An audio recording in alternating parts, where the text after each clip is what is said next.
एक गांव में एक हुक्कू नाम का आदमी रहता था। वो देखने में हट्टा कट्टा मोटा तगड़ा था। हुक्कू बहुत ज्यादा खाने का शौकीन था। हुक्कू अपने खाने की वजह से पूरे गांव में मशहूर था। वो लोगों के साथ तरह तरह के फूड चैलेंज करता था और जीतता भी था। हुक्कू ने एक कुत्ता भी पाला हुआ था। वो जिस भी फूड चैलेंज में जाता अपने कुत्ते को साथ लेकर जाता। उसी गांव में सोनू नाम का एक आदमी अपनी बीवी कविता के साथ रहता था। सोनू एक गरीब आदमी था, लेकिन वो अक्लमंद था। एक दिन हुक्कू ढाबे पर बैठकर चाय पी रहा था। तभी वहाँ सोनू आता है और वो एक कप चाय लेकर पीने लगता है। अरे, तुम तो वही हो ना जो लोगों के साथ तरह तरह के फूड चैलेंज रखता है। हाँ, तुमने सही पहचाना। मेरा नाम हुक्कू है। हम जैसों को तो पेट भरने के लिए पैसे कमाने पड़ते हैं, लेकिन तुम तो अपना पेट भरने के साथ पैसे कमाते हो। बढ़िया काम है। मेरे जितना खाना खाना बच्चों का खेल नहीं है। तुम जिस दिन मेरे साथ फूड चैलेंज खेलोगे तो पता चल जाएगा। क्या कहते हो जाए मुकाबला? अरे नहीं नहीं, आज नहीं। इतना कहकर सोनू वहां से चला जाता है। सोनू घर पहुंचने पर अपनी बीवी कविता के पास जाता है। कविता, पता है आज मुझे हुक्कू मिला था। हुक्कू? ये कौन है? वही आदमी जो लोगों के साथ फूड चैलेंज खेलता है। वो तो मुझे भी फूड चैलेंज खेलने को बोल रहा था। अच्छा, अजी तो एक काम करिए ना, आप भी उससे फूड चैलेंज खेल लीजिए। अगर हार गया तो पैसे भी देने पड़ सकते हैं। एक बार फूड चैलेंज खेल कर तो देखिए। कविता के बहुत कहने पर सोनू फूड चैलेंज खेलने के लिए मान जाता है। सोनू अगले दिन हुक्कू के पास जाता है। हाय हुक्कू भाई, कैसे हो? अरे, तुम तो सोनू हो। बोलो, कैसे आना हुआ? मैं तुम्हें चैलेंज करता हूँ। क्या तुम मेरे साथ फूड चैलेंज खेलोगे? क्या कहा? फूड चैलेंज खेलोगे तुम, वो भी मेरे साथ? हाँ हाँ, सही सुना तुमने। ठीक है, चलो आओ खेलते हैं फिर। हुक्कू बहुत सारी खाने की चीजें लाता है और एक टेबल पर रख देता है।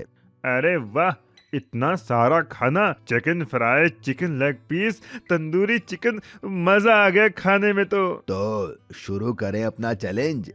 हुक्कू के कहते ही दोनों खाने पर टूट पड़ते हैं।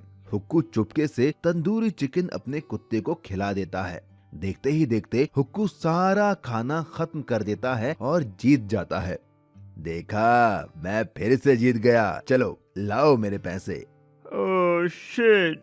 सोनू शर्त के मुताबिक हुक्कू को पैसे देकर चला आता है। क्या हुआ जी?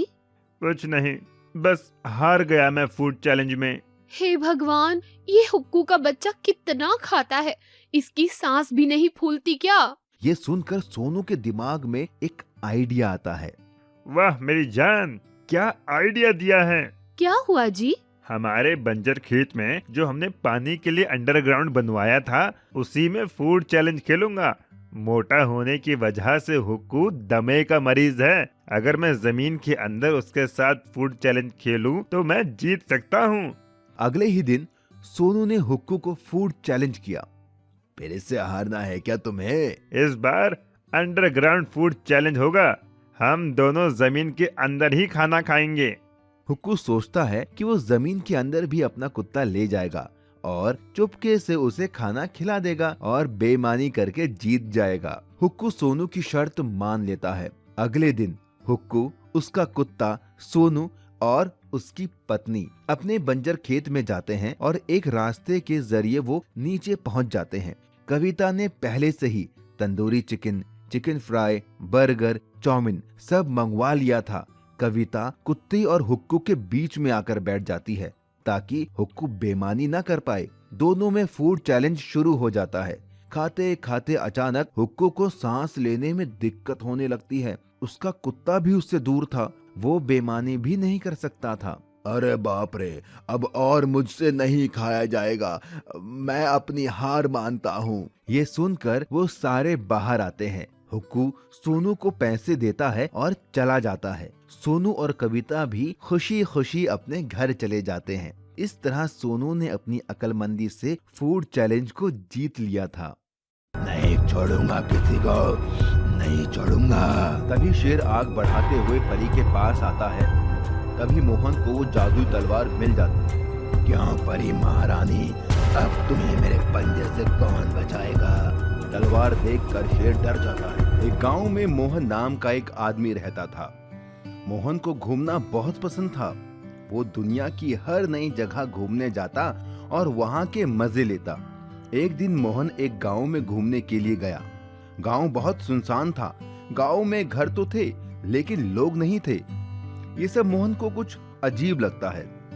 अजीब बात है, इतना बड़ा गांव है और एक आदमी नहीं दिख रहा। मोहन वहां से आगे बढ़ जाता है।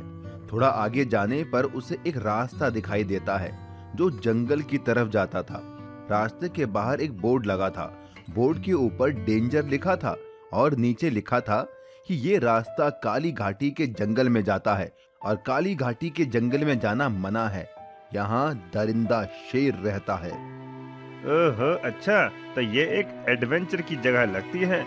खतरों से खेलना तो मेरा शौक है।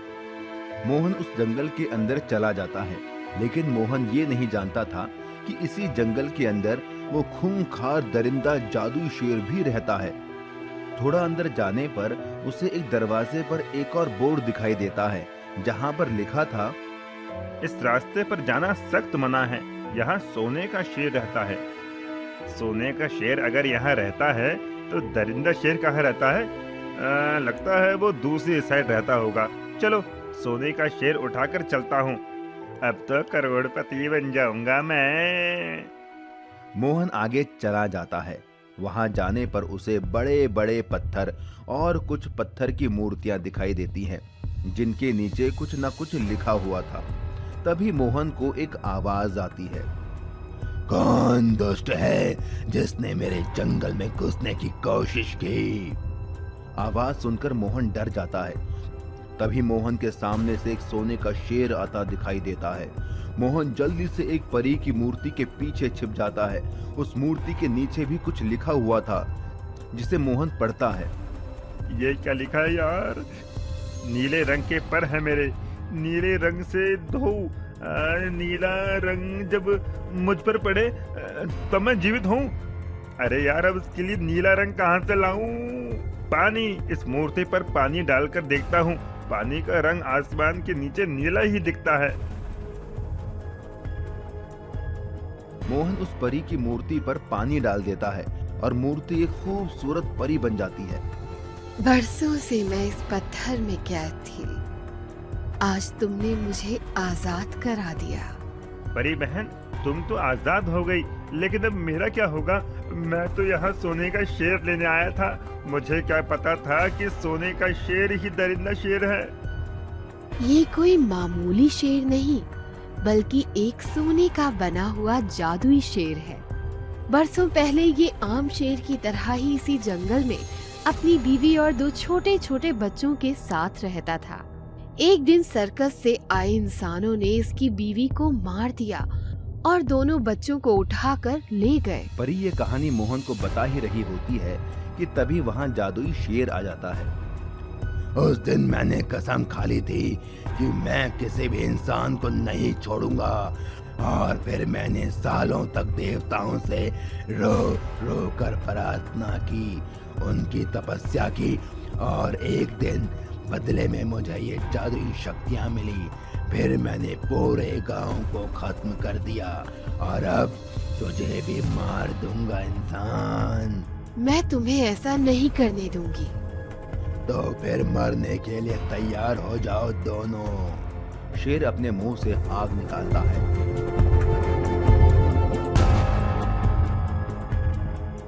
मेरे रास्ते में मत आओ परी, इस बार जान से मार दूंगा। मोहन, इन्हीं पत्थरों में एक जादुई तलवार है, तुम उसे ढूंढ कर लाओ। ये उसी तलवार से मरेगा, तब तक मैं इसे रोकती हूँ।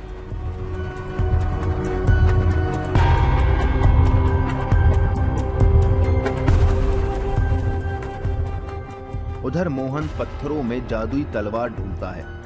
मोहन, जल्दी से वो तलवार ढूंढो, मेरी शक्तियाँ कम हो रही हैं। हाँ हाँ, ढूंढ रहा हूँ। कहाँ है जादुई तलवार? तभी मोहन को वो जादुई तलवार मिल जाती है। मिल गई। हाँ हाँ हाँ, मिल गई तलवार। तभी शेर आग बढ़ाते हुए परी के पास आता है और उसका गला पकड़ लेता है। क्यों परी महारानी, अब तुम्हें मेरे पंजे से कौन बचाएगा? तभी मोहन वहाँ पर जादुई तलवार लेकर आता है। तलवार देखकर शेर डर जाता है। नहीं छोड़ूंगा किसी को, नहीं छोड़ूंगा। उस तलवार का बटन दबाओ। मोहन तलवार का बटन दबाता है, उसमें से एक रोशनी निकलती है और शेर पत्थर का बन जाता है। अरे यार, ये क्या? ये शेर तो पत्थर का बन गया। अब मैं करोड़पति कैसे बनूंगा? तुम्हारी जान बच गई, शुक्र मनाओ। हाँ ये तो है, अगर तुम नहीं होती तो मैं मर जाता। उसके बाद परी गायब हो जाती है। चलो जान बची तो लाखों पाए। इतना कहकर मोहन भी वहाँ से चला जाता है और शेर हमेशा के लिए पत्थर का बन जाता है।